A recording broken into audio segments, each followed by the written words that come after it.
বাংলাদেশের বিশিষ্ট সাংবাদিক বলা হয় সিনিয়র সাংবাদিক মাসুদ কামাল।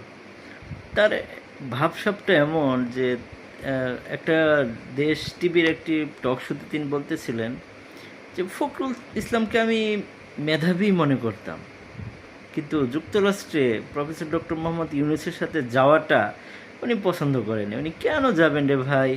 মানে ইউনূস সাহেব এমন একটি মানুষ, তার সাথে মানে ফখরুল ইসলাম আলমগীরকে মানায় না, অথবা ফখরুল ইসলাম আলমগীর সাহেব এমন একটা মানুষ যে ইউনূসের সাথে গেলে তার একটু হেয় প্রতিপন্ন হয়।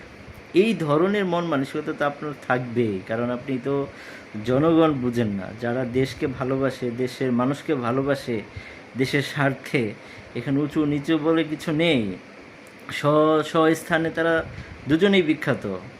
বরং এই দুজন মানুষ একসাথে চলা মানে বাংলাদেশ নতুন দিগন্তে হাঁটবে, সেটারই ইঙ্গিত বহন করে।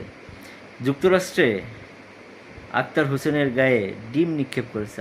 আক্তার হোসেন সাহেব বলছেন হাসিনার গুলি আমাদেরকে থামাতে পারেনি, আর এই ভাঙা ডিম যে স্পৃহা, সেটা বাংলাদেশকে অনেক দূর নিয়ে যাবে। তো বাংলাদেশের বিভিন্ন মিডিয়া অপপ্রচার চালিয়ে যাচ্ছে, এগুলো ঠিক না রে ভাই।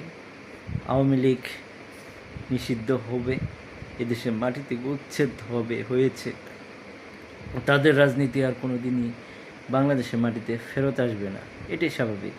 এই মাসুদ কামাল সাহেব আরও বলতেছেন যে আর আওয়ামী লীগ যারা করে ভাই তাদের তো পাঠিয়ে দিয়েছেন, এখন দেশে যারা আছে তাদেরকে বুঝান যে তোমার আপা ভালো ছিল না। কার ধাই পড়েছে মাসুদ কামাল? আপনার করেন, কিন্তু বিএনপির বোঝাতে হবে।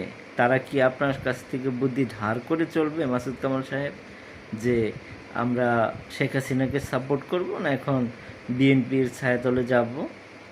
তারা বুঝে, তারা জেনে বুঝেই আওয়ামী লীগকে সাপোর্ট করেছে।